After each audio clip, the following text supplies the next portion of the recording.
Don't download Garmin Venu app before watching this. Before you download the Garmin Venu app, here's the truth most users overlook. It's not just a smartwatch companion. Garmin Venu offers health tracking, workouts, sleep monitoring, and stress analytics, but without setup and strategy, it can create more confusion than clarity. Step 1.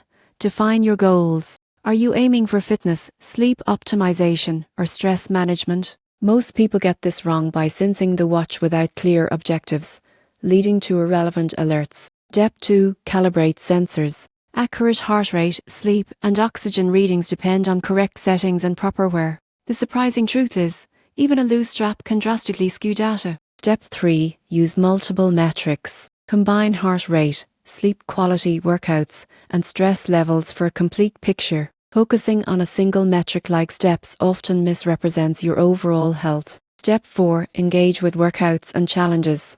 Garmin Venu offers guided exercises and personalized training plans. Ignoring them limits potential results. Step 5. Review trends weekly. Look at averages and progress over time, not daily spikes. Users who fixate on single data points often misinterpret performance. The upside? With proper use, Garmin Venu can enhance fitness performance, improve sleep habits, and help manage stress effectively. Many users report better awareness of their recovery and energy patterns. So should you download it? Yes, but only if you set clear goals, calibrate properly, track multiple metrics, engage with workouts, and review trends consistently. Casual step tracking may be better served by simpler apps. Subscribe to learn how to maximize wearable health tech for real results.